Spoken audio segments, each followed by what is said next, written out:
CWIprep course, Ultrasonic Testing, UT, Module 10, Part 13. Learning objectives. In this module, we're going to cover ultrasonic testing, UT. We're going to get into the intro, the basic principles of UT, the basic waves of UT, how waves are generated, and also transducers. Ultrasonic UT. Ultrasonic testing employs high-frequency mechanical waves to detect various material variables. These variables can be surface or internal variables, and their locations and or geometries can be reasonably delineated. Ultrasonic testing is unique in several areas. Ultrasonic and radiography provide deep internal inspection capabilities. Normally, ultrasonic inspection provide the deepest penetration. The penetration of X-rays in steel is measured in inches. Ultrasonic beams can penetrate 20 feet or more.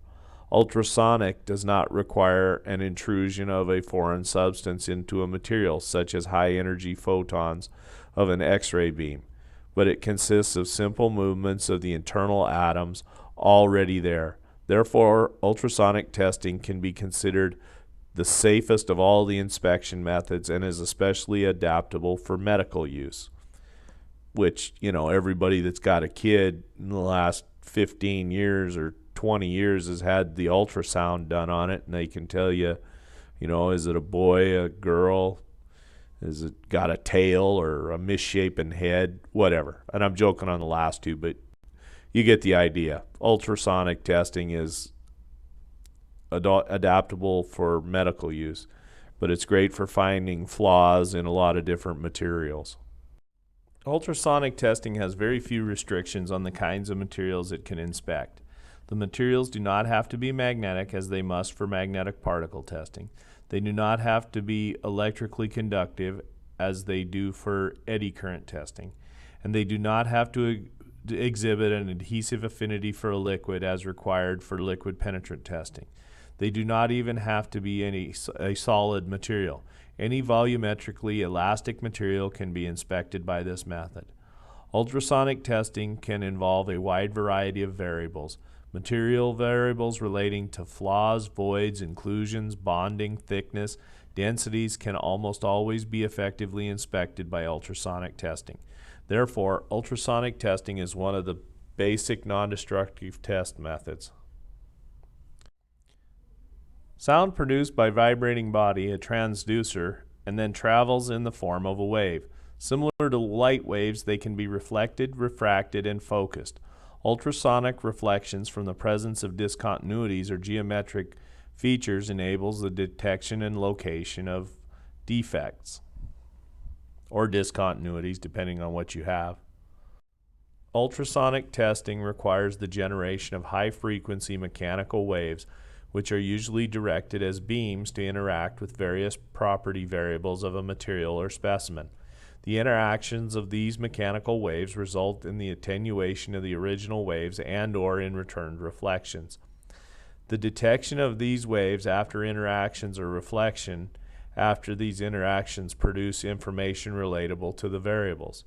A study of the basic principle of ultrasonic testing therefore must include the means of generating high-frequency mechanical waves, the characteristics of these waves, how they can be directed, and how they interact with material variables, how they are ultimately detected, the information they contain, and how the information is displayed. Here's a real brute force diagram explaining the principles of ultrasonic testing.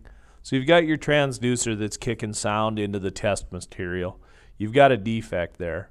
You've got the transmitter, which is producing the sound. Then the sound comes back. It goes to an amplifier. It goes to the cathode ray tube. And then this is what you're going to see on your screen with just the old school type ultrasonic testing. It's just you've got a baseline, and then you've got some vertical deflections. The first deflection is the initial pulse. The B is the defect signal, and then C is the back reflection.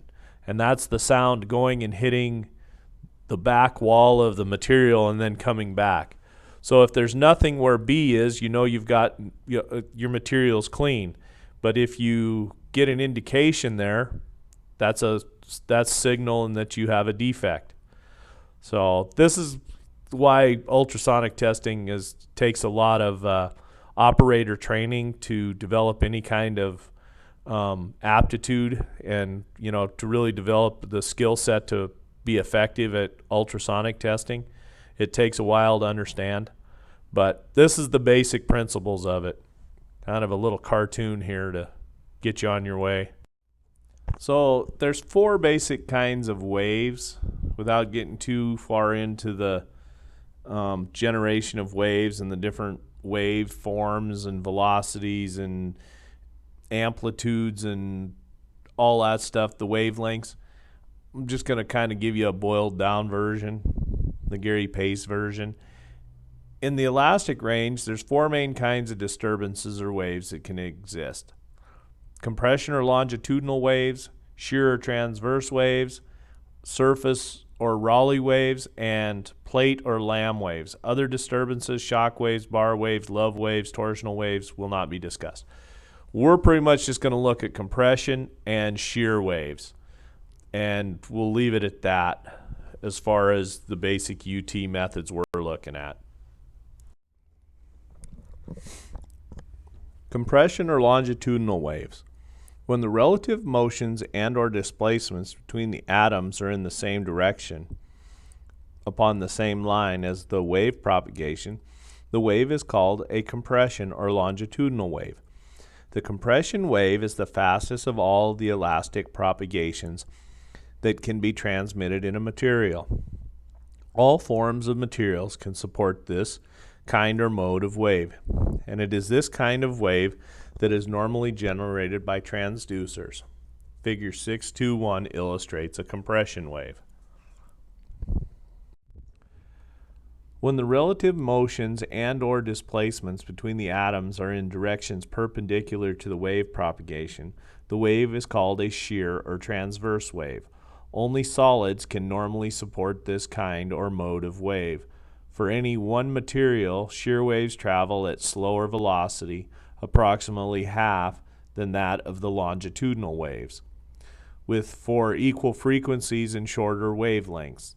The nature of this motion is illustrated in this diagram, figure 6.2.2. When the relative motions and or displacements between the atoms are in directions perpendicular to the wave propagation, the wave is called a shear or transverse wave. Only solids can normally support this kind or mode of wave. For any one material, shear waves travel at slower velocity, approximately half than that of the longitudinal waves, with 4 equal frequencies and shorter wavelengths. The nature of this motion is illustrated in this diagram, figure 6.2.2.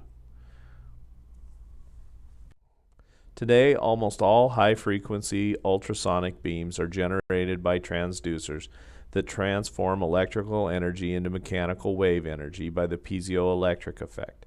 Materials such as quartz lithium sulfate and polarized ceramics will slightly change their dimensions when an electric charge is applied across the opening faces of the material. The reverse also occurs. When these materials are forced to change their dimensions, the change in dimensions produces a change in electricity. This effect allows the same transducer to be used as a transmitter to convert electrical signals into mechanical waves, and then is to act as a receiver to detect the return mechanical wave signals and reconvert them back into electrical signals. One of the most important variables of a transducer is its frequency spectrum. The transducer, depending on its use, may need to have a very broad band, highly damped for critical depth resolution, or a very narrow band, a ringing transducer that can produce a large amount of energy. The frequency must often be matched with the material, the expected attenuation losses, the exposed type and size of flaws, and the geometry of the part. Therefore, the choice of a transducer is often critical in the success of any particular test. Vendor data should be obtained on the transducer to determine these variables and a selection of transducers should always be available to optimize each test to the specific conditions or requirements of the test.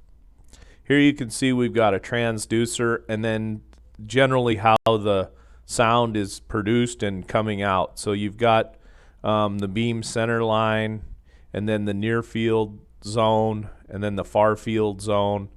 But it just gives you a general idea of, that the beam is going to spread out, and there's math, and there's a whole world involved in transducers. People making transducers for very specific parts, items, materials, thicknesses. So, and as a CWI, you're not probably going to get sucked into that rabbit hole too much, but just realize that does exist. Transducers come in different sizes and configurations.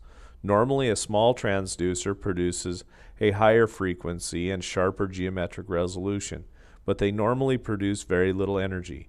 A large transducer produces more energy with smaller ultrasonic beam angles, less beam spread, and therefore provides deeper penetration.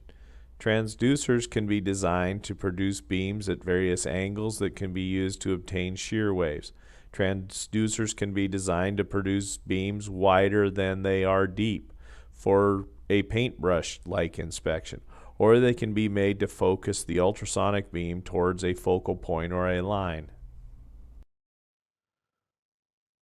Summary: in this module we covered ultrasonic testing, the introduction, basic principles of UT, basic waves, generation of waves, and transducers.